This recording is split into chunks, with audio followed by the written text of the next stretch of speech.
Fala pessoal, sejam bem-vindos, começando mais um vídeo com muitas informações importantes. Mas antes, eu peço para que você se inscreva no canal, deixe o seu like e compartilhe o vídeo com o máximo de pessoas. Giro na tela e notícias a seguir.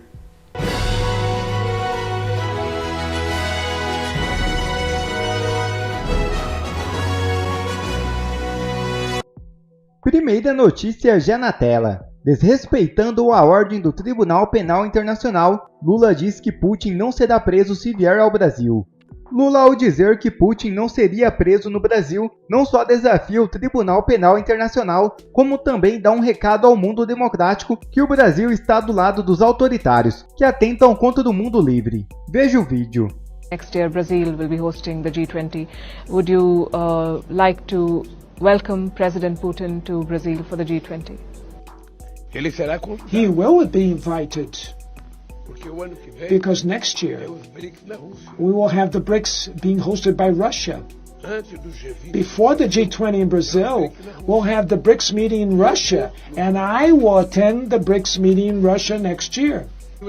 Brazil, they will feel a peace environment in Brazil. So they're going to feel that in Brazil, A gente gosta, we enjoy music, a gente gosta we de enjoy carnival, we enjoy soccer, but we enjoy peace. And we like to treat well people. So, I believe that Putin can go easily to Brazil. You're signatories to the Rome Statute, though, and there's an arrest warrant against him.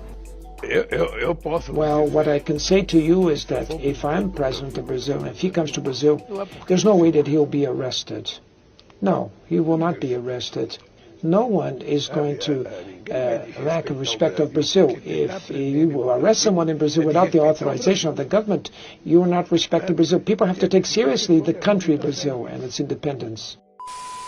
Pavinato comenta sobre delação de Mauro Cid. Veja o vídeo.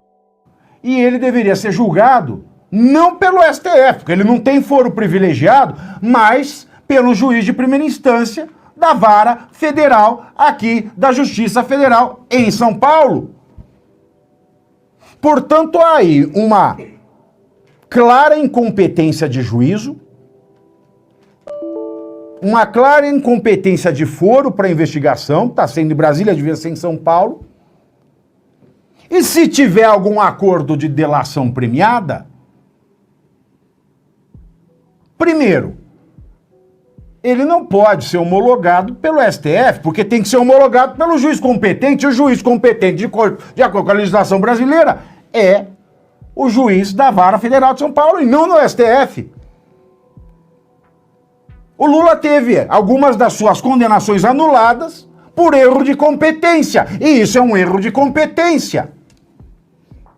E digo mais, vocês lembram que o que aconteceu ontem? O Toffoli apertou a válvula da descarga nas provas das delações premiadas, como é para pessoa jurídica, empresa, chama-se acordo de leniência da Odebrecht. E deixou um monte de corrupto ir para casa. Tranquilo, tranquilo. E a própria Odebrecht não vai ter que mais pagar multa nenhuma. E vai sobrar para quem fez a leniência ilegal. Que o Toffoli falou, vamos pagar Moro, vai pagar Deltan Dallagnol, policial federal lá de Curitobas, vai todo mundo pagar. Eles vão ser presos, agora o corrupto vai para casa tranquilo. E o que o Toffoli ele usou de argumento para dizer? É um absurdo essa delação premiada da Odebrecht, que chama leniência porque é pessoa jurídica. Quando é pessoa física, de carne e osso, é delação premiada. Os argumentos do Toffoli foram os seguintes. Eu separei as melhores partes da decisão de 135 páginas dele, que é basicamente copia e cola. Assim, na linha de decisões anteriormente proferidas, penso que se deve universalizar o acesso ao referido material a todos os réus processados pelos agentes identificados nos referidos diálogos, em qualquer âmbito ou grau de jurisdição, assegurando-lhes a preservação do conteúdo, etc. e tal. O que ele está dizendo aqui? Que as pessoas investigadas, os réus, os acusados, não tiveram acesso a tudo. E da mesma maneira, senhores, o Bolsonaro não está tendo acesso ao que está acontecendo no caso Mauro Cid. Notou que é a mesma coisa? Aí o Toffoli fala: diante da extrema gravidade dos acontecimentos perpetrados, exige-se que se confira aos réus, ao menos o direito de impugnar eventuais ilegalidades processuais que se projetam como reflexo da atuação coordenada entre acusação e magistrado. Está havendo isso no caso do Cid? Também não. Aí ele cita palavras do ministro Gilmar Mendes. Tal conluio era articulado com o objetivo de permitir a troca de informações fora dos veículos oficiais e o alinhamento do jogo processual para além dos limites legais do processo penal brasileiro. A gente soube dessa delação por quem? Pelo delegado, pelo diretor-geral da Polícia Federal ou pela Globo News? Pela Globo News. E continua Toffoli a dizer o seguinte: pela gravidade das situações estarrecedoras postas, somadas a outras tantas decisões, já seria possível simplesmente concluir que a prisão do Lula até poder-se-ia chamar de um dos maiores erros judiciários da história do país. Foi uma armação, fruto de um projeto de poder. Foi um verdadeiro ovo da serpente. Esses agentes desrespeitaram o devido processo legal. E mais, aqui não se está a dizer que no bojo da mencionada operação não tenha havido investigação de ilícitos verdadeiramente cometidos, apurados e sancionados, mas ao fim e ao cabo é que foram utilizados um cover-up, uma capa de combate à corrupção com o intuito de levar um líder político às grades com parcialidade e conluio. E aí ele volta a falar do vasto caso das prisões preventivas com o único fim de obter delações premiadas. O que está acontecendo no caso do Mauro Cid? Fala para mim. Ele está preso indevidamente. Provavelmente ele cometeu todos os crimes, mas ele tem que responder em liberdade. Não tá preso, tá lá toda hora tendo que dar um depoimento.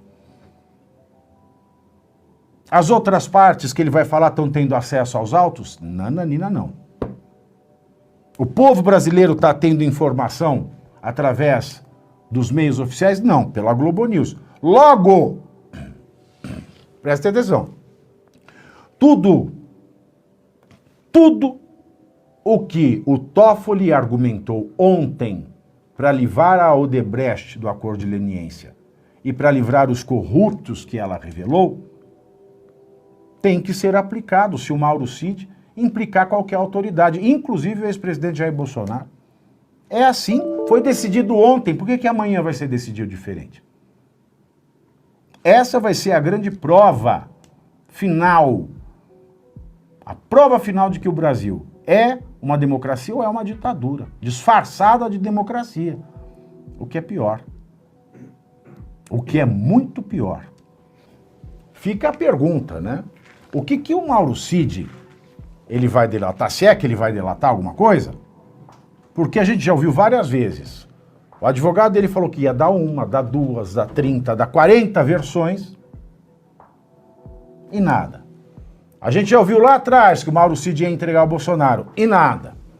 Mas agora, se ele fizer a delação premiada, a pergunta é, ele pode assinar um acordo de delação premiada estando preso há tanto tempo por um motivo diferente, que é o de cartão de vacina, uma prisão sem o aspecto essencial do perigo da liberdade, uma prisão que o ministro Gilmar Mendes já falou sobre este tipo de encarceramento e comparou-a a uma tortura elucidativa, quer dizer, uma tortura para a obtenção de uma delação. Se o STF, ele tiver alguma lógica, e direito sem lógica não é justiça. Portanto, se existe justiça no judiciário, essa delação não deve ser aceita, com base no que o Toffoli decidiu para favorecer o Odebrecht corrupto. Ainda mais quando o juízo natural, competente para analisar o caso do Mauro Cid nem seria o STF, mas o juiz da primeira instância das varas federais aqui de São Paulo. Mas o que mais pesa é o fato de que esta prisão do Mauro Cid está sendo uma prisão só para ele delatar alguma coisa, qualquer coisa. O que cai na decisão que livrou a Odebrecht e que livrou vários corruptos delatados no acordo de leniência da Odebrecht. E dos mesmos vícios que foram apontados no caso da Odebrecht para dizer que o devido processo legal não foi respeitado, padece o caso do Mauro Cid. Portanto, senhores, provas de fogo no STF nos próximos dias. Em primeiro lugar, ao mesmo tempo em que a delação premiada da Odebrecht vai pro vinagre, vão aceitar uma delação premiada nas mesmas condições ilegais de Mauro Cid? E segundo, será que o STF vai mais uma vez, e você tinha medo de linguagem neutra, né? Aplicar a linguagem nula, aniquilando o significado das palavras na língua portuguesa? Porque o artigo 52, parágrafo único da Constituição, diz que a condenação de impeachment, ela vem com a inelegibilidade. Se o Supremo decidir que pode fatiar, ele está jogando fora como ele está reescrevendo a Constituição.